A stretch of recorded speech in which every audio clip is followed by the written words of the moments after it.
오늘 첫 번째 손님은 이민법에 관해 늘 자세하게 설명해주고 도움 주시는 이창환 변호사입니다. 안녕하세요. 안녕하세요. 네, 반갑습니다. 반갑습니다. 네, 잘 지내셨어요? 예. 네.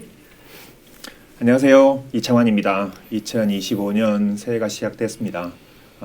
무엇보다도 가정과 직장에 항상 행복이 가득했으면 좋겠습니다. 네.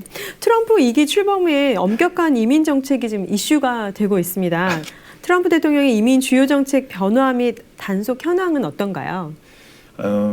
일단 트럼프 행정부가 출범된 지도 벌써 네. 이제 2주가 지나서 사람들이 많이 불안해하고 있고 네. 또 많은 행정명령들이 쏟아져 나오고 있죠. 쏟아져 나오면서 네. 사실은 정책 변화가 이루어지고 있는 것도 사실이고 또 뭐 이 추방을 시키겠다고 하면서 하루에 뭐 1,000명씩 할당량도 줬다는 이야기들도 있고 막 이렇게 이랬죠 사실은. 네. 그래서 또 시카고가 원래 이 Sanctuary City라고 해가지고 이민자들의 굉장히 프렌들리한 그런 도시였는데 결국은 그게 타겟이 사실은 돼서 뭐 심지어 타주에 있는 지인들이 이제 시카고 괜찮냐 물어볼 정도로 전화를 물어볼 정도죠 사실은.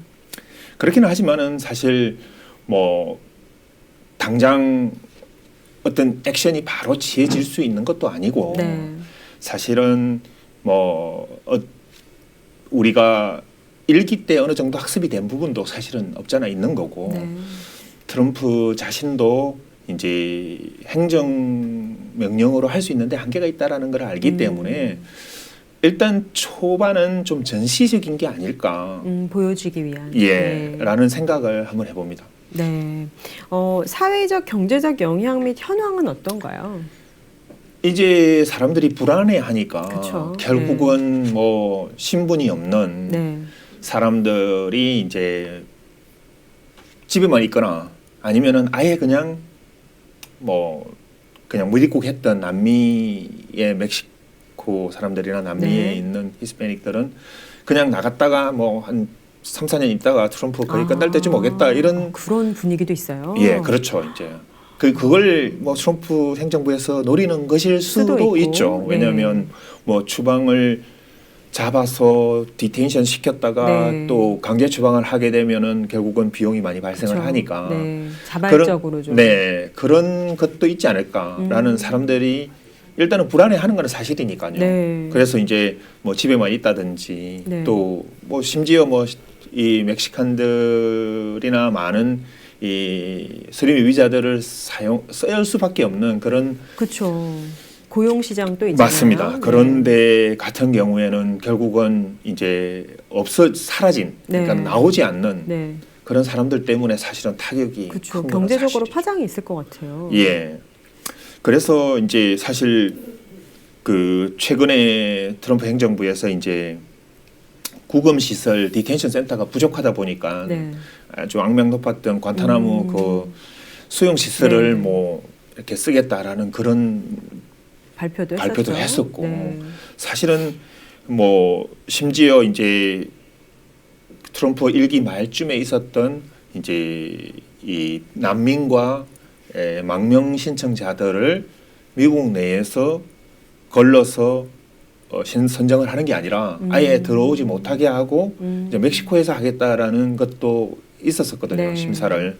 그런 부분들도 이제 진행을 하려고 하고 있고 또 심지어 뭐 이렇게 이 군용기든 아니면은 뭐 이렇게 군인들까지도 이제 국경을 막겠다라는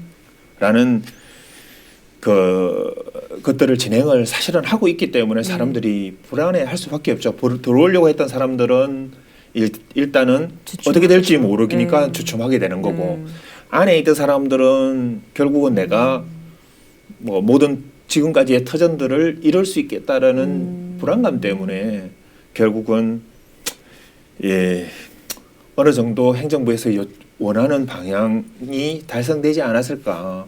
그래서 실제로 이제 뭐 하루에 할당량까지 1,000명씩 뭐 1,500명씩 이렇게 뭐 불체자들을 잡아서 추방에 하겠다라고 했지만 그게 실제로 사실은 잘 이루어질 가능성은 사실은 많지는 않아요. 그래요. 예, 왜냐하면 사실 아이스라는 이민 경찰이 네. 무작위로 사실 사람들을 검문을 해가지고 네. 불체자인지 아닌지 색출을 할 수는 없어요. 너무 많죠. 광범위하고. 그렇기도 하지만은 이제 이거는 뭐 관할 건의 문제기는 한데 사실은 우리가 일리노이 지역에 산다라고 하면은 경찰이라고 일반적으로 하는 사람들은 일리노이 주민을 보호하고 일리노이 그렇죠. 주민을 위해서 존재하는 네. 단체고 네. 만약에 문제가 발생하면 검문을 하고 수색을 할 수 있는 권한은 경찰한테 있지. 이민 경찰이라고 하는 페더럴 이 인베스티게이터 그러니까는 연방 정부 공무원이 개입을 해서 직접 심사를 할 수는 없어요. 사실은 이제 뭐 그러니까 도로라든지 네. 공공 장소라든지 이런 경우에는 경찰도 뭐 이렇게 자연스럽게 수색을 할 수는 있지만 그러지 않고 집이라든지 또는 직장이라든지 또는 차량이라든지 이런 경우는 사실은 이 보호가 되는 그 프라이빗 에어리어이기 때문에 네. 사실은 법원에서 이게 저희가 말했지만은 이 법원도 행정법원인 이민법원도 있고 네. 일반 사법법원이 있는데 네. 영장만큼은 사법법원에 있는 판사가 사인한 영장만이 효력이 있어요? 집을 수색하거나 차량을 수색하거나 아니면은 일반 공공 장소더라도 네. 예를 들어서 직장, 뭐 교회 네. 네. 같은 데도 네. 또 학교 이런 데는 사실은 누구나가 들어갈 수 있기 그렇죠. 때문에 네. 프라이빗 에어리어라고 할 수는 없지만 네. 예를 들어서 학교 안에서도 뭐 교장실이나 교무실이나 이런 장소들은 어차피 그 허락된 사람만 들어가는 그렇죠. 거잖아요. 네. 그렇기 때문에 그거는 또 프라이빗 달라요. 에어리어라고 또 달리 취급이 될 수 있는 거죠. 그러니까 그런 장소들을 경찰이 들어가기 위해서는 반드시 영장이 있어야 되는 거죠. 네. 그래서 이제 최근에 이런 어떤 원래 트럼프 정부에서 행정부에서 원했던 그런 이 색출과 네. 추방이 이루어지지 않는 데에는 결국은 예전에 제도적으로. 있었던 네. 교육의 영향도 있고 네. 또 이제 SNS라든지 이런 것을 통해서 많은 정보를 공유하게 됐다라는 측면도 사실은 존재하고 있죠. 네, 그런 검문들이 뜨면 또 이렇게 맞습니다. 공유가 되니까. 예, 그렇죠. 그렇게 되면서 이제 뭐 지금 낙하색이라든지 전국적인 협력 단체들에서 네. 어떻게 수색이라든지 내가 검문을 받았을 때 어떻게 대처해야 맞아요. 되는지 방법. Know Your Rights라는 네. 그런 어떤 캠페인을 지금 하고 하고 있고 있어요. 예, 네. 맞습니다. 그게 사실은 이제 헌법상의 그 수정헌법 5조라고 하는 Fifth Amendment의 규정에 근거를 한 거기 때문에 인권 보호 이런 건가요? 맞습니다. 네. 예, 그래서 묵비권 뭐 예를 들면은 네. 우리가 말하지 않고. 예, 맞습니다. 그게 이제 미란다 라이트라고 해서 그걸 공지하지 않았을 때에는 나중에 형사 재판을 진행될 때 그걸 증거로 쓸 수 없는 이런 것들처럼 묵비권이라든지 네. 내가 변호사의 조력을 받을 권리라든지 이런 것이 헌법상 규정된 권한이기 때문에 네. 그것은 이 나라, 유나이티드 스테이츠에 사는 어느 주민이든 간에 살고 있는 사람, 뭐 신분에 관계없이 보호를 받는 거죠. 네, 법적으로. 네. 그렇기 때문에 이제 본인한테 불리한 진술을 안 할 권리가 있기 때문에 이제 묵비권이 행사가 되는 거고요. 네. 그래서 그거를 알고 뭔가 묻는다고 해서 반드시 내가 대답해야 될 의무가 있지 않아요. 영장이 없는 한. 그렇죠. 예, 그래서 그런 것들을 이제 교육을 통해서 알게 된 거죠, 사실은. 네, 미리 알고 예, 있으면. 그렇게 되니까는 아이서도 쉽지 않은 거죠. 이제 색출을 해내고 예전에는 그냥 경찰이라고 하면 사람들이 문을 열어주고 그쵸. 신분 서류를 보여달라고 하면 없는 사람을 이렇게 잡을 수가 있었잖아요. 네. 그리고 왜냐면은 자발적으로 이제 수사에 협조를 했으니까. 네, 그렇게 해야 되는 줄 알고. 그렇죠. 네. 그렇지만은 이제 그게 아닐 수도 있다라고 생각을 하니까 이제 경찰들도 또는 뭐 여기 로컬 경찰도 마찬가지지만 아이스도 결국은 로컬 정부의 그 사법부에 발행한 영장이 없이는 즉 그러려면 결국은 예전의 추방 명령을 통해서 명령을 받은 사람이거나 네. 범죄자거나 또는 범죄자이면서 추방 명령을 받았거나 네. 이런 제한적인 사람만 찾으러 다닐 수 있는 거예요. 네. 사실은. 그래서 이제 숫자가 생각보다는 많지가 않은 거죠. 그래서 뭐 트럼프가 뭐 화를 냈다는 그런 이야기들도 사실은 네. 있죠. 그렇군요. 또 한 가지 궁금한 거는 H-1B와 고학력자 비자를 또 소지한 사람들도 있는데요. 이런 분들은 또 미국 기술 혁신의 어떤 핵심이라고 할 수 있는데 어떤가요? 뭐 트럼프 행정부 1기 때 이야기가 됐던 건데요. 네. 결국은 고학력자들한테 지금 취업 이민 전체적인 시스템을 바꿔서 이제 또 다른 접근을 통해서 영주권을 받게 하자라는 네. 그 H-1B 숫자도 늘리고 네. 이런 논의들은 있었지만 네, 네. 지금 현재 2기 행정부가 들어선 이후에 다른데 사실은 너무 많은 관심이 많기 때문에 네, 네. 이것 자체가 아직 뭐 법제화됐다거나 또는 뭐 행정적으로 처리가 됐다고 하기는 어려워요. 좀 두고 봐야 되겠네요. 예, 맞습니다. 네. 소문만 무성할 뿐이죠, 사실은. 그렇군요. 지난 1월 21일이었죠. 시카고에서 불법 이민자 단속이 시작됐습니다. 또한 뭐 학교나 교회까지도 어떤 민감 구역에도 단속을 허용한다고 해서 사실 이제 불법 이민자 색출 작업이 좀 깐깐해 보이는데요. 주요 정책과 조치는 무엇이 있을까요? 글쎄 뭐 그거는 뭐 앞에서도 말씀드렸지만 네. 결국은 이게 이제 그 민감한 지역이라고 해가지고 네. 결국은 그 행정 공권력이 자제를 했던 지역이잖아요. 교회라든지 네, 학교라든지 그렇죠. 네. 그렇기는 하지만 교회도 그렇고 학교도 그렇고 결국은 이 언다큐멘티드라고 하는 서류 미자들을 보호할 수 있는 지역인 거죠. 애들은 학교를 수업을 받아야 되는 거고 네, 네. 또 종교 활동을 통해서 최소한의 기본권을 가져야 되는 거니까 결국 그것을 제한하겠다라고 하는 것은 결국 방어에 벽에 부딪히게 되는 거죠. 네. 사람들의 네. 물론 뭐 범죄자들이 또는 추방 명령을 받은 사람들이 추방 안 되고 살고 있는 사람을 실제로 잡아서 추방을 시키는 절차를 하는 거는 사실은 누구든지 인정을 하겠지만 네. 그렇다고 하더라도 많은 사람들이 예를 들어서 뭐 망명을 기다리고 있는 사람들이거나 또는 뭐 예전에 영주권 수속을 했다가 디나이 돼가지고 신분이 없다든지 네. 이런 단순히 그냥 신분 유지를 못했다고 그래서 이제 저는 용어를 좀 구분할 필요가 있다라고 네. 생각이 드는데 우리가 무의식적으로 사용하는 불법 체류자라는 네. 용어는 사실은 이 행정부에서 사람들한테 뭐 예를 들어서 뭐 인권을 침해했다든지 이런 상황들이 발생했을 때도 아, 저 사람은 범죄자니까 그렇지라는 이런 어떤 그 비난의 이 시선을 돌리기 위한 거죠. 그래서 저희가 이제 용어를 사용할 때 네. 사실 여기서 신분을 넘겼던 아니면은 어쩔 수 없이 자기 나라에서 살 수 없어서 미국에 들어왔던 미리국을 통해서 들어왔던 내가 합법적인 영주권 신분이나 다른 합법적인 비자 신분을 가지지 못할 뿐인 거지 그 자체가 불법인 건 아니죠. 네. 그래서 불법 체류자라는 말보다는 서류가 없는 그러니까 네. 서류 미자라는 말이 조금 스스로 순화돼서. 우리 내에서는 네. 최소한 그렇게 씀으로써 좀 길티 필링은 덜하게 네, 했으면 네. 좋겠다 이런 생각은 사실은 좀 해봅니다. 네.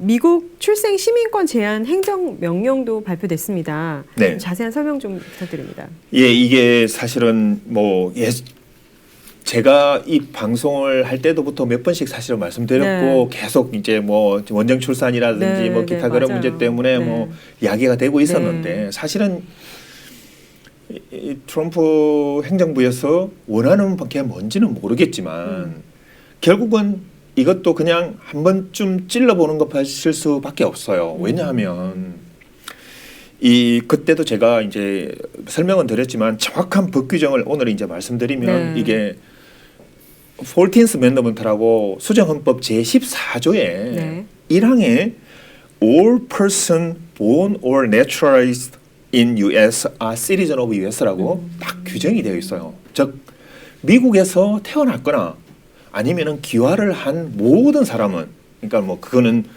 어떤 사람이든 간에 all person이라고 돼 있으니까 모든 사람은 미국 시민이다라는 규정을 가지고 있어요.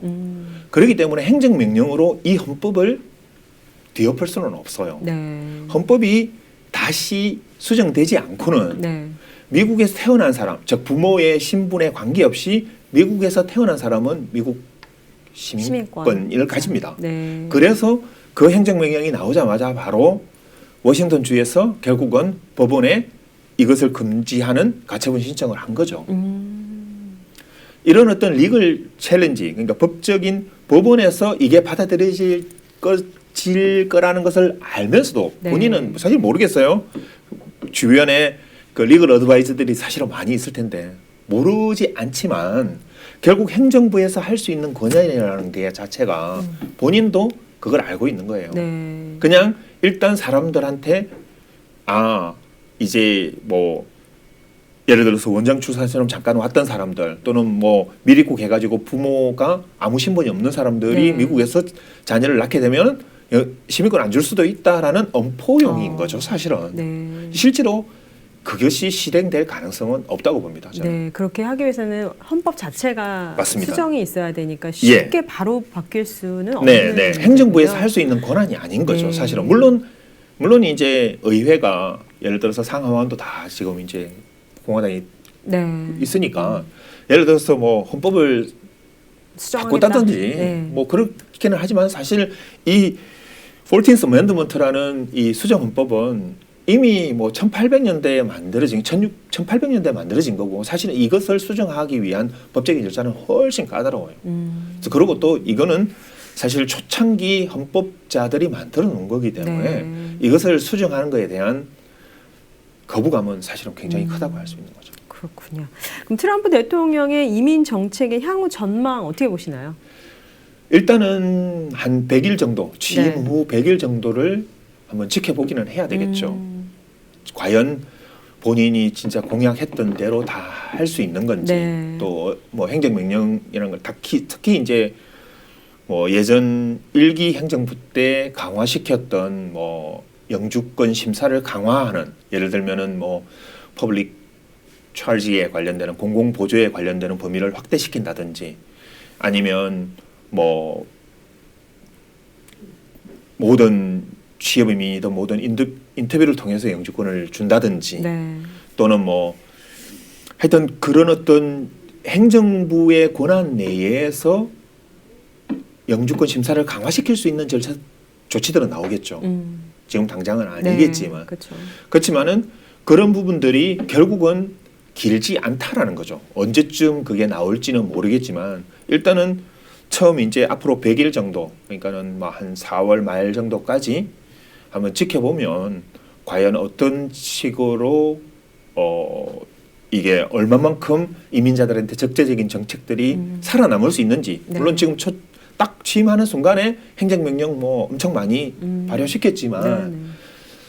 과연 그게 실효성을 거둘지는 사실은 또 알 수가 없는 거죠. 좀 지켜봐야 되겠죠. 예, 네. 그래서 저는 한 100일 정도, 뭐 90일, 한 석 달에서 한 100일 정도, 한 100일 정도까지는 일단 지켜보면서 대책을 마련하고 서로 지금은 저희들이 중요한 게 결국은 내 것을, 그러니까 내가 영주권자니까 또는 시민권자니까 나는 괜찮겠지라는 생각을 하지 말고 같이 공동 대처를 할 수 있는 그런 움직임이나 모임들을 하는 게 저는 중요하다고 생각합니다. 사실 Know Your Rights라는 것은 꼭 서류 미비자들한테만 해당되는 건 아니거든요. 그래서 좀 내 옆에 있는 사람들도 보호하고 나도 보호하고. 네. 그러니까는 결국은 사회라는 게 뭡니까? 결국은 같이 살아가는 그쵸. 거잖아요. 그러니까는 내 이웃이 없이 내 혼자만 존재할 수 있는 건 아니니까. 네. 그러니까 나하고 관계없는 사람들, 그러니까는 뭐 저 사람들은 서류 미비자니까 뭐 이렇게 지금 뉴 행정부에서 좀 이렇게 힘들게 해도 된다라는 그런 어떤 생각은 자제했으면 좋겠다라는 네. 생각이 듭니다. 그렇군요. 끝으로 트럼프 대통령의 이민 정책 변화가 한국 유학생들에게도 좀 어떤 영향을 미칠 것 같아요. 워낙 많은 유학생들이 미국에 들어와 있으니까요. 아무래도 뭐 일단은 환율이 또 사실은 공부하는 학생들의 학비에 맞아요. 영향을 미치는 거는 네. 또 사실일 거고 네. 뭐 그렇기는 하지만 일단은 뭐 원래 그 트럼프 1기 때도 마찬가지지만 이제 이민 시스템 하에서 고학력자 그러니까는 어차피 유학생들이 여기 한국의 유학생들이 보통 뭐 학사, 석사, 박사 고학력을 위해서 온 거고 네. 이게 미국 경제에는 사실은 도움이 되는 거는 맞잖아요. 그렇죠. 예, 그렇기 때문에 사실 유학생들의 취업을 제한하는 또는 뭐 이게 OPT나 뭐 이런 부분들을 뭐 약화시키는 이런 조치를 하지는 않을 것 같아요. 단지 이제 뭐 아무래도 지금 H1B라는 그 이 쿼터의 양이 정해져 있는데 네. 이런 부분들을 조금 더 확대시킬 수 있다면 예를 뭐 지금 그 IT 기업이라든지 이런 회사들의 수요가 사실은 많아지는 것은 사실이고 하다 보니까는 그렇게 되면은 오히려 더 뭐 유학생들이 미국에 취직할 수 있는 기회나 영주권을 받을 수 있는 기회는 더 오히려 늘어나지 않을까라는 그렇죠. 생각도 네. 한번 해봅니다. 긍정적으로. 예. 네. 어차피 항상 뭐든지 좋은 면이 있으면은 또 안 좋은 네. 면도 있으니까 너무 안 좋은 면에만 치우치지는 마시고 네. 예, 일단은 뭐 특히 유학생들이 사실은 많이 불안해하는 거는 사실일 거예요. 왜냐하면 취업 기회도 줄어들 거라는 그렇죠. 생각. 네. 그다음에 OPT가 뭐 스템이 아닌 한 1년밖에 안 되니까 과연 1년 안에 90일 안에 과연 내가 잡을 수 있을까라는 거. 이런 것 때문에 좀 불안해할 수는 있지만 일단 뭐 저는 초창기에도 말씀드렸지만 일단 이 트럼프 행정부라는 행정부에서 할 수 있는 게 한계가 있으니까 네.